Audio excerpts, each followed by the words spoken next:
ونستعينه ونستغفره ونؤمن به ونتوكل عليه ونعوذ بالله من شرور أنفسنا ومن سيئات أعمالنا وأشهد أن لا إله إلا الله وحده لا شريك له وأشهد أن محمدا عبده ورسوله أما بعد أعوذ بالله من الشيطان الرجيم بسم الله الرحمن الرحيم.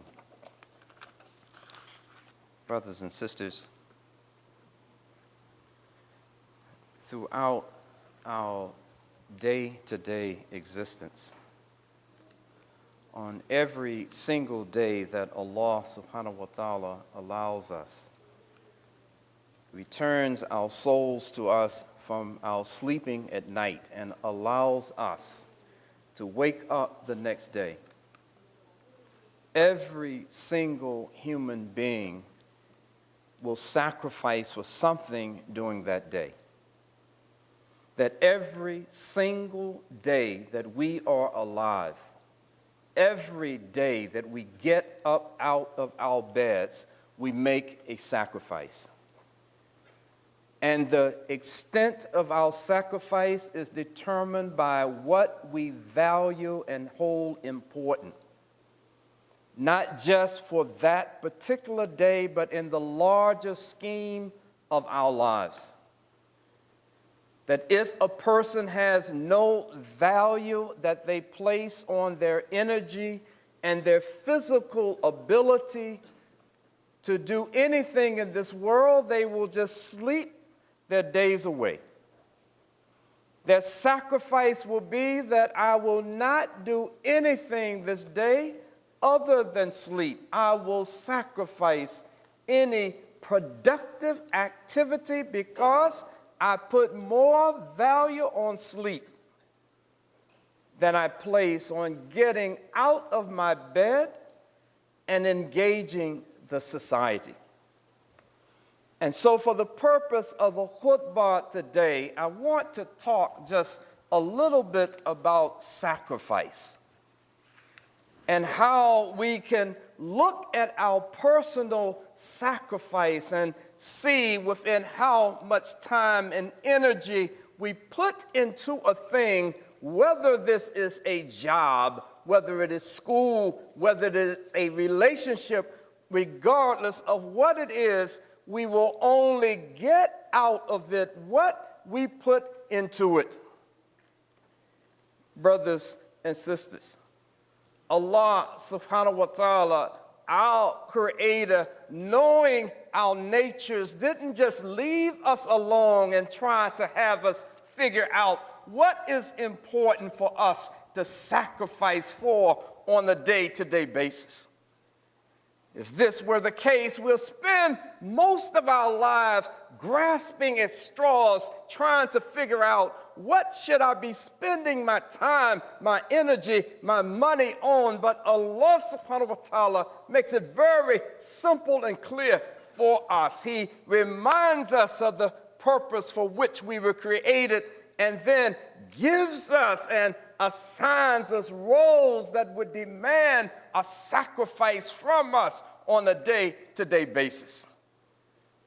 Brothers and sisters, Allah subhanahu wa ta'ala, in clarifying who we are as human beings and how we should spend our times as human beings, what should we struggle and sacrifice for? Allah subhanahu wa ta'ala makes it easy for us. The sunnah of the Prophet Muhammad sallallahu alaihi wasallam gives us a very clear and practical guide what we need to sacrifice for. How should we spend our time, our energies, and monies on a day-to-day basis? Allah subhanahu wa ta'ala revealed to the Prophet Muhammad sallallahu alaihi wasallam, Bismillahir Rahmanir Rahim, Qul, or say, Inna salati wa nasuki wa mahyahya wa mamati lillahi rabbil alameen. That truly my prayer and my service of sacrifice, my life and my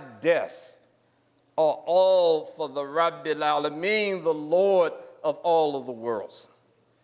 That Allah subhanahu wa ta'ala makes it clear that every sacrifice that we make, whether it's going outside of our homes to work and to provide for our families, this is still feasibilillah. It doesn't fall into some category, well, this is dunya and this is ibadah. Allah subhanahu wa ta'ala is so merciful to us that if you and I are motivated by the pleasure of Allah subhanahu wa ta'ala, then everything we do becomes an act of worship for our Creator. In the interest of time, let me just share a couple of, one or two examples that we can look at from the pages of the history of the Prophet Muhammad sallallahu alaihi wasallam, that we can look to this best generation of believers and try to determine how did they, based on what Allah subhanahu wa ta'ala gave them, what did they do with what they had, that not what somebody else, and measuring their sacrifice to someone else, but what Allah subhanahu wa ta'ala had given them. You and I know that there are certain figures from the seerah, the history of the Prophet Muhammad sallallahu alaihi wasallam, that jump out on us, at us. They stand head and shoulders above the rest. And we look at these examples and we are inspired by these examples. We know the sacrifices of Abu Bakr, of Umar, of Ali, of Uthman, of Abu Darda, of Mu'adh. We know their sacrifices. I want to just mention the sacrifices of maybe a couple of these brothers and sisters that we may not be as familiar with. Brothers and sisters, when we take just for a moment to look into the history of the Prophet Muhammad sallallahu alaihi wasallam, and we find one of these Sahaba who was not someone in the early days of the revelation of Islam that was even in the physical company of the Prophet Muhammad sallallahu alaihi wasallam.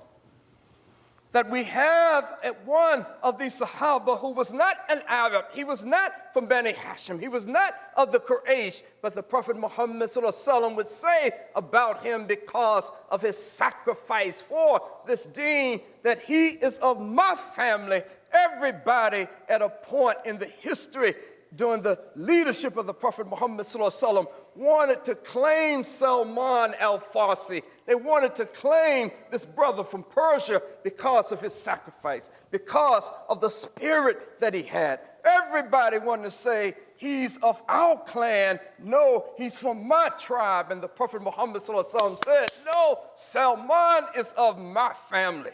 Let's end this. He's of the best family. He's from my family.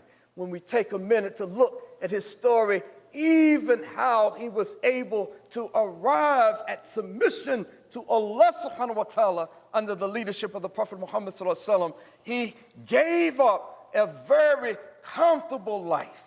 You know his story better than I. You know that his father loved him so much, he didn't even want him to go outside the house. He wanted to protect him. He wanted to educate him. He didn't want anything harmful to happen to him.